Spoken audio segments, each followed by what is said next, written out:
প্রত্যেকের হাতে একটি করে আগ্নেয়াস্ত্র, চারিদিকে নজর রেখে সতর্ক অবস্থান। সবার পোশাকও একই, দেখে মনে হতে পারে কোনো প্রশিক্ষিত বাহিনী, কিন্তু আসলে এরা সবাই জলদস্যু। গণঅভ্যুত্থানের পর সুন্দরবনে ফের সক্রিয় হয়ে উঠেছে এমন ২০টি সংঘবদ্ধ ডাকাত দল। জেলে, বাওয়ালি, মাওয়ালি সহ বনজীবীদের জিম্মি করে অর্থ আদায় করছেন তারা। ২০১৮ সালে তৎকালীন আওয়ামী সরকারের আহ্বানে সাড়া দিয়ে তারা আত্মসমর্পণ করেছিলেন, কিন্তু ৭ বছরের মধ্যে আবারও কেন এই পেশায় ফিরলেন তারা? টিভিএস প্রতিবেদকের কাছে জানালেন নিজেদের ক্ষোভের কথা। এগুলো করতেছি শুধু এই প্রশাসনিক হয়রানির কারণে। দেখা গেল আমি বসবাস করি ডাকপ থানায়, মামলা হয় রামপাল থানায়, সেখানে ওই মামলার আসামি আমি হই, আমি কিছু জানি না। এইভাবে মিথ্যা মামলা যদি আমরা আত্মসমর্পণের পরে খাই, আমরা কত বেল উপরে টেকি। এরপরে আছে আপনার দেখা গেল এলাকায় লিডাররা আছে, তারা দেখা গেল কি যে আওয়ামী লীগের অনেক নেতারা ছিল, ওরা অনেক সময় আমাদের কুকীর্তি ভাষায় গালিগালাজ করতো, তাও আমরা বরদাস্ত করতাম, তারপরেও আমরা টিকতে পারিনি।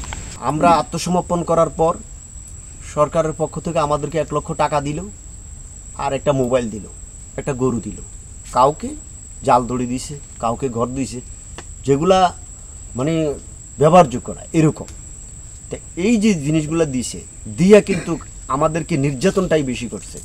একটা থানায় কোনো একটা মামলা নিয়ে গেলে বা কোনো সমস্যা নিয়ে গেলে কেউ যদি আমাদেরকে হুমকি দামকি দিয়ে এলাকাবাসী চোর ডাকাত বলে গালিগালাজ করে, হ্যাঁ, এগুলো তো কথা ছিল না। আমাদের তো ছিল আমাদেরকে সর্ব জায়গার থেকে আমাদেরকে সহযোগিতা করবে এবং সুন্দরভাবে চাকরি দিয়ে দিবে যোগ্যতা অনুসারে, অথবা ব্যবসা বাণিজ্য করে দিবে। যারা লিডার পর্যায়ে ছিল তাদেরকে একটা বাড়ি করে দিবে সুন্দর করে। হ্যাঁ, আমরা এরকম কিছুই পাই নাই। যে কোনো জায়গায় আমি চাকরি পাইছি, আমার এই চাকরির যাওয়ার মূল কারণ হলো আমার এই আত্মসমর্পণ বা জলদস্যুর যে একটা এটার কারণে আমার এই চাকরিগুলো চলে যায় খবর পাইলে। তাহলে আমরা তো মানুষ, আমরাও তো ভালোভাবে বাঁচতে চাই। আমরা কি অন্যায় করেছি যে আমরা সমাজে মিশতে পারবো না? আমরা আত্মসমর্পণ করে কি তাহলে ভুল করলাম? আমি একটা গ্রুপ লিডার, আমার 13 জন সদস্য আছে। আমাদের পাশে থানা রামপাল। আমার এলাকার এমপি তালুকদার আব্দুল খালেক সাহেব বারবার বলেছে, উনি খুলনায়, বাগেরহাট, রামপাল শেষ অনুষ্ঠানেও বলেছে যে এরা আমার কাছে আসুক, আমার মোংলা বন্দরে অনেক কাজ আছে, শ্রমিক খাটায়, আমি সে জায়গায় লোক দেবো, দেনাই।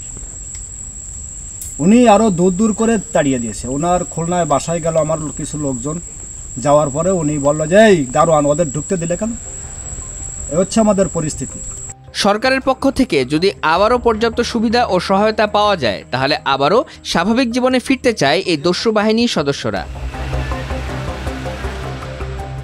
৬,০১৭ বর্গ কিলোমিটার জুড়ে বিস্তৃত সুন্দরবনের প্রশাসনিক কার্যক্রম পরিচালনা করে বন বিভাগ। তবে অস্ত্রধারী দস্যু দলকে মোকাবিলা করা বন বিভাগের একার পক্ষে সম্ভব নয় বলে জানান বন সংরক্ষক ইমরান আহমেদ। বন বিভাগের ম্যান্ডেট হচ্ছে কনজারভেশন, সুন্দরবনকে সংরক্ষণ করা, সুন্দরবন, বনের পশু পাখি থেকে শুরু করে বন্য প্রাণী বিশেষ করে, এবং গাছপালা এবং এর পরিবেশটা ঠিক রাখা, দূষণমুক্ত রাখা।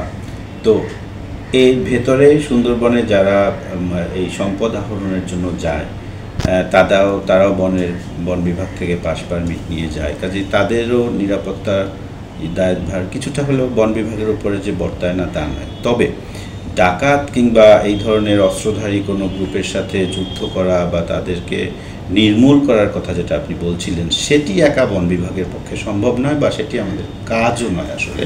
তবে এসব জলদস্যুদের দমন করতে সর্বোচ্চ চেষ্টা করা হচ্ছে বলে জানিয়েছে কোস্টগার্ড। গত 5ই আগস্টের পর থেকে আমরা অদ্যাবধি প্রায় 44 জন আমরা জলদস্যুকে গ্রেফতার করি, এবং এই জলদস্যুর কাছ থেকে আমরা তাদের কাছ থেকে অ্যারাউন্ড 40টা আগ্নেয়াস্ত্র এবং হচ্ছে আনুমানিক 70টার মতো আপনার দেশীয় অস্ত্র, এবং হচ্ছে আপনাদের লাইফ কার্টিজ যেটা বলি আমরা 170 রাউন্ডস, এবং হচ্ছে আমাদের blank cartridge around it's more than 250 rounds আমরা উদ্ধার করি। একই সাথে তাদের কাছ থেকে আমরা ককটেল এবং হচ্ছে আমাদের যে ককটেল এবং বোমা তৈরি যে সরঞ্জাম, অস্ত্রের সরঞ্জাম, সেগুলো আমরা উদ্ধার করি। সো আমাদের এই কার্যক্রম আমরা অব্যাহত রাখছি, যাতে করে সুন্দরবনকে আমরা একটা দস্যুমুক্ত করে গড়ে তুলতে পারি।